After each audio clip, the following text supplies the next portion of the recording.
Our third female architect is Emily E. Williams, and she was born September 25th, 1869 in San Jose, about 48 miles southeast of San Francisco. Emily was the daughter of Edward Williams, president of the San Jose Waterworks, and she attended the San Jose Normal School and became a teacher. Hence, she followed the path often laid out for women of her time. However, she had dreams of becoming an architect, though this was a world populated nearly entirely by men. Nevertheless, Emily eventually met well-known metal artist Lillian Palmer, born in 1871, who also became a journalist with the San Jose Mercury and Herald newspaper. It was Lillian who encouraged Emily to follow her dreams, and they became lifelong partners. In 1901, Emily and Lillian moved to San Francisco, where Emily enrolled in a drafting program at the California School of Mechanical Arts, now the Lick Wilmerding High School. However, after completing her studies, Emily was unable to find employment as a draftsman. In fact, she was told, if you were a man, we would tell you to go and build something. Hence, in 1904, and following the admonition she had heard, Emily used inheritance money from her father to buy property in Pacific Grove, about 115 miles southeast of San Francisco. It was there that Emily, with Lillian as her only helper, built a cottage at 246 Chestnut Street. The fact that two women were doing such a construction project drew the attention of the local press and even tourists. Seeing what Emily was able to do and believing in her abilities, Emily's oldest sister, Edith, commissioned 3 additional cottages on nearby lots. This established Emily's reputation, and she was given additional commissions for prominent women who lived in Pacific Grove and Carmel, about 6 miles south of Pacific Grove. One of the properties where Emily built was at 529 Ocean View Boulevard, Pacific Grove. Pictures of that first Pacific Grove cottage at 246 Chestnut Street and of the 3 other nearby homes now follow.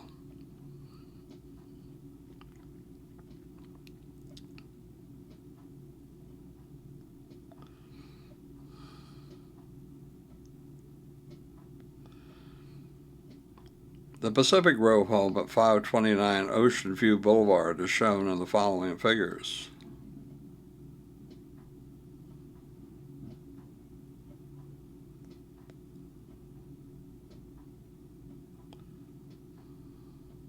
Unfortunately, no Carmel addresses for any homes by Emily Williams could be found. Yet these successes in Pacific Grove and possibly Carmel resulted in commissions to build at least 8 additional homes in the San Jose area. One of these was for Don and Annie Palmer, Lillian's parents, around 1905, and it was built at 66 South Free Street, now 66 South 14th Street, San Jose. Both Lillian and Emily lived in this home for a number of years, and it was there that Lillian continued to develop her metalworking skills at a basement workshop. Images of this dwelling, the Palmer House, later called the Arthur M. Free House, are now provided.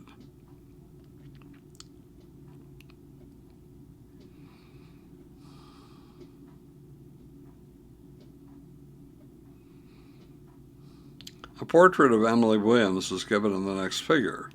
As you can see, she was quite a beautiful woman. Yet there was a determined look in her eyes, and this was indeed exemplified by her life. Nevertheless, the years 1906 through 1907 were quite busy for Emily, and she had at least 9 projects.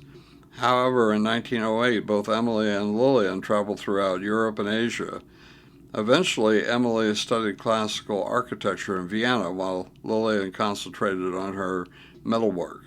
They returned to live in San Francisco, where Lillian opened the Palmer Shop and sold metalwork that she created and produced. However, Emily had only a few commissions, though one was for San Jose city engineer Walter McIntyre, and 2 photos follow.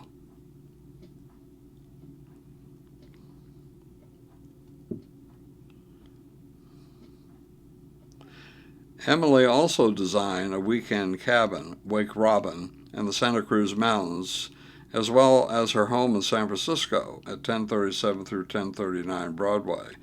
You can see how that San Francisco home appeared in 2016 by means of the following figures.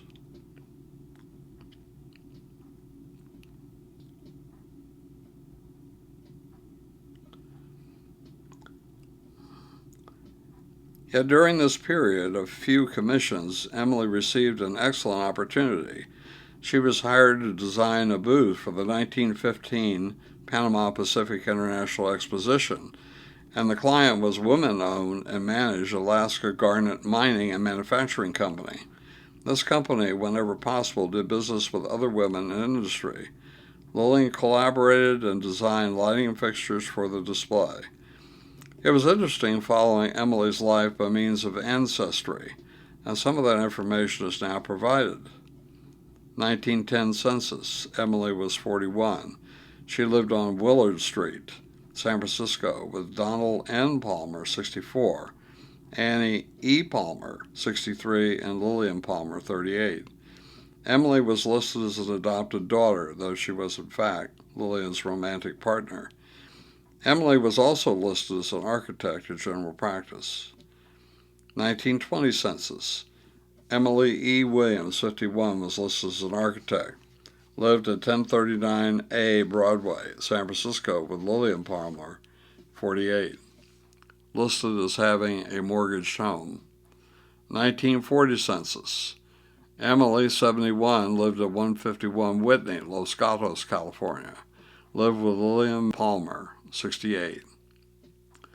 Yet from 1924 until Emily's death on June 3, 1942, Emily ceased the practice of architecture. She was experiencing ill health, asthma, and later suffered the tragic loss by fire of the Wake Robin Santa Cruz cabin in 1940. All the cabin contents were lost as well, and this was no doubt a tremendous emotional blow. Hence, this may have contributed to Emily's death at the relatively young age of 72. Lillian died in 1961, and she and Emily are buried together at Los Gatos Memorial Park, 2255 Los Gatos, Almaden Road, in San Jose.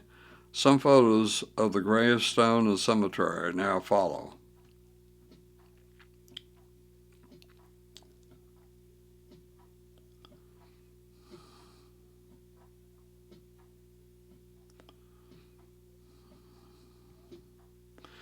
Nevertheless, Emily Williams appears to have had a full life, and many of her buildings still in 2016 remain available for public enjoyment.